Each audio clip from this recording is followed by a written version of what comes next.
Unova somehow manages to have the worst and the best earlier out normal type, and that's kind of the story of its whole Pokedex.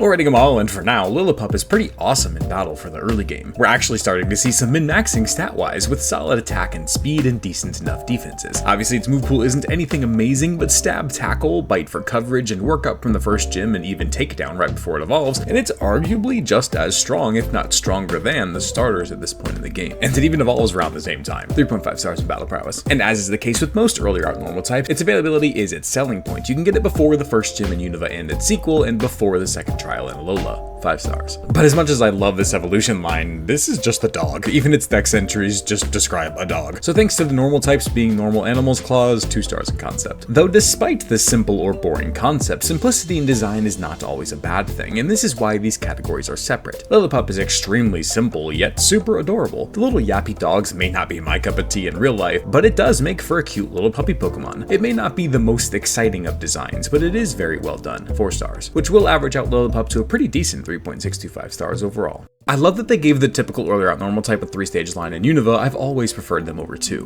We're rating them all, and the main step up from Lillipup is its new ability Intimidate, which needs no introduction. Its stats are also fantastic, considering it evolves at level 16. Base 80 attack, 65 in defenses, and 60 speed. It hits like a truck with stab options of even tackle, but the buffed up takedown and return, while having bite, work up, and crunch to help it further. It hits hard, outspeeds plenty, and can take hits from what it can't. Really solid mid-game Pokemon. 4 stars. Availability is going to stay Lillipup's 5 stars for being available right away in the region it's in, but sadly its concept is also going to stay the same as Lillipup's 2 stars, as it's still just a dog. Now I love dogs, but that's not a very interesting Pokemon concept. Design though, I'm really not sure how to feel about it. Firstly, it's a perfect bridge between Lillipup and Stoutland. It really nails that. And I do like the little star-like fire blast-like pattern in its facial fluff, and apparently its black cape-like fur helps protect it from damage in battle, even if it does look like one of those coats suburban mom puts on their dog. It's a good design for sure, but it's not all that cute, cool, or interesting. 3.5 stars, which hey, gets the same 3.625 stars as Lillipup, just in a different way. Stoutland is shockingly strong for your typical earlier out normal type Pokemon. We're rating them all, and it has always been a staple on my Unova teams, but now I see why. It has arguably the best ability in the game, Intimidate, but its stats are crazy for a Pokemon you get so early and easily. 110 attack, 90s in both defenses, and 80s in HP and speed while dumping special attack. Its move pool is also great. You get Work Up, the Elemental Fangs, along with Crunch, Return for massive stab damage, the super dangerous Retaliate. Stoutland is incredibly well-rounded and will always be a solid team member, but never the best, and starts to fall off later. 4 stars. Availability will be 5 stars though, since Lillipup is available basically right away in the games that it's in, and its evolution levels don't hurt. However, as much as I love dogs and these simple or boring concepts are a necessary part in world building, they're still boring concepts. So thanks to the normal type clause, 2 stars. But I do think that its design takes a step up from herdier. It's still more or less a simple dog design, but that's not always a bad thing. And to be fair, the total overcoat used to keep it warm in blizzard rescues, along with the absurdly huge mustache, gives it quite a bit of character to go along with its general lovable dog Pokemon look. I've always loved Stoutland, one of my favorite earlier out normal types, even if I'm not a Gen 5 fan.